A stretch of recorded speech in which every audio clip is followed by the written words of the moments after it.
ಕೋಲಾರ ನಗರದ ಬಿಜೆಪಿ ಕಚೇರಿಯಲ್ಲಿ ನಡೆದ ಸುದ್ದಿಗೋಷ್ಠಿಯಲ್ಲಿ ಮಾತನಾಡಿದ ಬಿಜೆಪಿ ರೈತ ಮೋರ್ಚಾ ಜಿಲ್ಲಾಧ್ಯಕ್ಷ ಕೆಂಬೋಡಿ ನಾರಾಯಣಸ್ವಾಮಿ ಅವರು, ಸರಿಯಾದ ಸಮಯಕ್ಕೆ ಮಳೆಯಾಗದೆ ಬೆಳೆಗಳು ಹಾಳಾಗಿವೆ. ಈ ಪರಿಸ್ಥಿತಿಯಲ್ಲಿ ರೈತರ ಬಗ್ಗೆ ರಾಜ್ಯ ಸರ್ಕಾರ ಗಮನ ಹರಿಸಬೇಕು. ಗೊಬ್ಬರ ಮಾರಾಟಗಾರರು ಬ್ಲಾಕ್ನಲ್ಲಿ ಅತಿ ಹೆಚ್ಚು ಹಣಕ್ಕೆ ಮಾರಾಟ ಮಾಡುತ್ತಿದ್ದಾರೆ. ರಸಗೊಬ್ಬರ ದಂಧೆಯಾಗಿ ಮಾಡಿಕೊಂಡು ಕಾಳಸಂತೆಯಲ್ಲಿ ಮಾರಾಟ ಮಾಡುತ್ತಿದ್ದಾರೆ ಎಂದು ಆರೋಪಿಸಿದರು. ಇವತ್ತೇನು ರಾಜ್ಯ ಕಾಂಗ್ರೆಸ್ ಸರ್ಕಾರ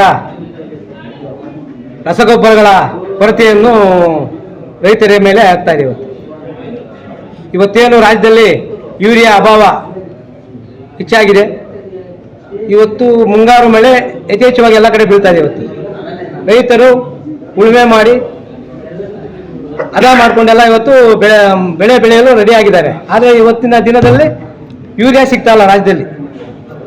ಕೇಂದ್ರ ಸರ್ಕಾರವು ಅದಕ್ಕೆ ಅವಶ್ಯಕತೆಯಿಂದ ಹೆಚ್ಚಾಗಿ ಇನ್ನೂ 2,36,2.36 ಲಕ್ಷ ಟನ್ ಹೆಚ್ಚುವರಿಯಾಗಿ ಯೂರಿಯಾ ನೀಡಿದರೂ ಸಹ ರಾಜ್ಯದಲ್ಲಿ ಯೂರಿಯಾದ ಅಭಾವ ಸೃಷ್ಟಿಯಾಗಿದೆ. ಇವತ್ತು ಯಾಕೆ ಸೃಷ್ಟಿಯಾಗಿದೆ ಅಂದರೆ ರಾಜ್ಯ ಸರ್ಕಾರ ಇವತ್ತು ಕಾಳಸಂತೆಯಲ್ಲಿ ಮಾರಾಟ ಮಾಡ್ತಾ ಇದೆ. ಇವತ್ತು ಕಾನೂನು ಬಾಹಿರವಾಗಿ ಗೊಬ್ಬರ ಮಾರಾಟ ಮಾಡುವ ಅಂಗಡಿಗಳನ್ನು ಕಪ್ಪು ಪಟ್ಟಿಗೆ ಸೇರಿಸಬೇಕು.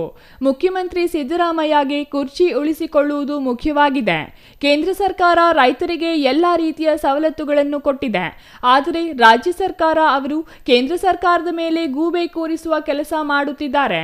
ರೈತರು ಬೆಳೆದರೆ ಮಾತ್ರ ನಮಗೆ ಊಟ, ಇಲ್ಲದಿದ್ದರೆ ಇಲ್ಲ. ಹಾಗಾಗಿ ರಾಜ್ಯ ಸರ್ಕಾರದ ರೈತರ ಪರ ನಿಂತು ರಸಗೊಬ್ಬರ ಸಿಗುವಂತೆ ಮಾಡಬೇಕೆಂದು ಆಗ್ರಹಿಸಿದರು. Eshwar, CTV news, Kolar.